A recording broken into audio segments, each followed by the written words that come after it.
खुशियों की ख्वाहिश लिए सपने संजोकर सब लंदन की उस उड़ान में सवार हो रहे थे, लेकिन न जाने कितने सपने वहां पर खाक हो गए उस विमान के क्रैश के साथ जो आग लगी उसमें जलकर।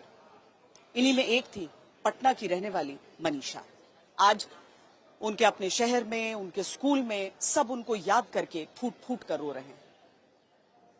गुरुवार को अहमदाबाद में जो विमान हादसा हुआ और जो त्रासदी हुई, उसमें जो तमाम लोग जिनकी मृत्यु हुई, उनमें से एक कैबिन अटेंडेंट मनीषा थापा पटना की रहने वाली थी। दरअसल मूल रूप से वो नेपाल के विराटनगर की रहने वाली थी, लेकिन काफ़ी वर्षों से उसका परिवार जो है वो बिहार में ही बसा हुआ था, पटना में ही बसा हुआ था, क्योंकि मनीषा के पिता राजू थापा जो है वो बिहार पुलिस में काम करते हैं और उनकी माँ लक्ष्मी थापा जो है वो एक हाउसवाइफ हैं। और हम इस वक्त मौजूद हैं पटना के रूपसपुर इलाके में, और ये पीछे जो आप मकान देख रहे हैं, दरअसल इसी मकान में किराए पर मनीषा थापा और उनका परिवार जो है रहता था। और 27 वर्षीय मनीषा थापा की जो मृत्यु हुई है उस विमान हादसे में, उसके बाद से पूरा परिवार जो है वो स्तब्ध है और चारों तरफ आपको केवल सन्नाटा नज़र आएगा। परिवार के कोई भी सदस्य जो है वो बहुत कुछ बोलने के लिए तैयार नहीं है। हालांकि जो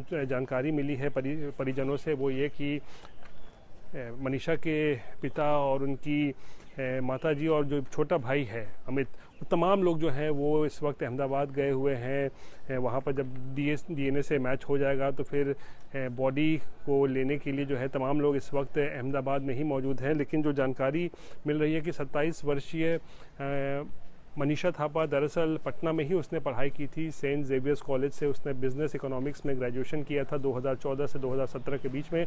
उसके बाद वो एविएशन सेक्टर में उसने नौकरी शुरू की। सबसे पहले इंडिगो एयरलाइंस में ग्राउंड स्टाफ के तौर पर काम किया, फिर वो आकाशा एयर में उसने काम किया और उसके बाद एयर इंडिया में इस वक्त वो कार्यरत थी। और बहुत सारा विदेशी जो दौरा होता था, यानी कि इंटरनेशनल फ़्लाइट्स होते थे, उसमें भी मनीषा थापा जो है वो जाया करती थी। तो जाहिर सी बात है सपने काफ़ी बड़े थे मनीषा थापा के, लेकिन उस तमाम सपने जो थे उस पर कह सकते हैं एक तरीके से विराम लग गया जब ये दुखद घटना विमान हादसा हुआ है। और पटना में देख सकते हैं ये मनीषा थापा का घर है, जहां पर इस वक्त एक तरीके से कहें तो बिल्कुल सन्नाटा पसरा हुआ है। परिवार का कोई सदस्य कुछ भी बोलने से बच रहा है, वो स्थिति में नहीं है कुछ बोल सके। और सबको इंतज़ार है कि मनीषा का जब पार्थिव शरीर पटना लाया जाएगा तो उसके बाद ही परिवार वाले जो है वो कुछ बोलने की स्थिति में होंगे। रोहित सिंह, पटना, आज तक।